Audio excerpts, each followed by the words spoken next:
ಜೀವನದಲ್ಲಿ ರಹಸ್ಯ ವಿಷಯಗಳು, ಕಷ್ಟದ ನಂತರ ಆಗೋ ಪರಿವರ್ತನೆ, ಇವೆಲ್ಲವನ್ನು ಯಾವ ಭಾವದಲ್ಲಿ ನೋಡಬಹುದು ಗೊತ್ತಾ?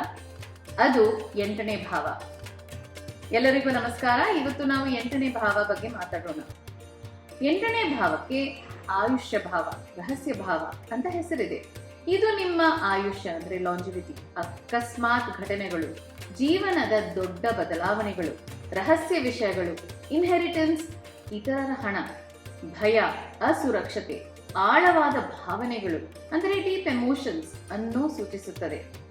ಕಷ್ಟಗಳು ಬಂದಾಗ ನಿಮ್ಮ ಪ್ರತಿಕ್ರಿಯೆ, ಅದರಿಂದ ಆಗೋ ಬದಲಾವಣೆ, ಇದನ್ನೇ 8ನೇ ಭಾವ ಹೇಳುತ್ತದೆ.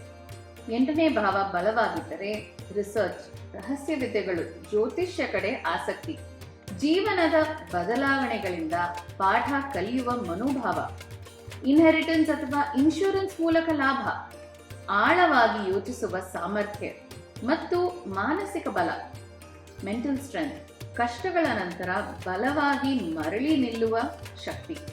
8ನೇ ಭಾವ ದುರ್ಬಲವಾಗಿದ್ದರೆ ಅಕಸ್ಮಾತ್ ಬರುವ ಸಮಸ್ಯೆಗಳು, ಭಯ, ಅಸುರಕ್ಷತೆ, ಅತಿಯಾಗಿ ಯೋಚಿಸುವುದು, ಓವರ್ ಥಿಂಕಿಂಗ್, ಹಣದ ವಿಷಯದಲ್ಲಿ ನಷ್ಟ, ಜೀವನದ ಬದಲಾವಣೆಗಳನ್ನು ಸ್ವೀಕರಿಸಲು ಕಷ್ಟ. ಸಂಸ್ಕೃತದಲ್ಲಿ ಪರಿವರ್ತನಂ ಸಂಸಾರಸ್ಯ ನಿಯಮಃ, ಚೇಂಜ್ ಇಸ್ ಕಾನ್ಸ್ಟೆಂಟ್ ಅಂತೀವಲ್ಲ, ಬದಲಾವಣೆ ಜೀವನದ ನಿಯಮ. ಆ ಬದಲಾವಣೆಯನ್ನು 8ನೇ ಭಾವ ಸ್ಪಷ್ಟವಾಗಿ ತೋರಿಸುತ್ತದೆ. ಇದು 8ನೇ ಭಾವದ ಸರಳ ಪರಿಚಯ. ಮುಂದಿನ ವಾರ 9ನೇ ಭಾವ, ಭಾಗ್ಯ ಮತ್ತು ಧರ್ಮ ಬಗ್ಗೆ ಮಾತಾಡೋಣ. ಜ್ಯೋತಿಷ್ ಶಾಸ್ತ್ರ ನಮ್ಮ ವೇದಾಂಗ, ಇದನ್ನು ಸರಳವಾಗಿ ತಿಳಿದುಕೊಳ್ಳಲು ಆಸಕ್ತಿ ಇದ್ದರೆ ಸಬ್ಸ್ಕ್ರೈಬ್ ಆರ್ ಫಾಲೋ ಮಾಡಿ.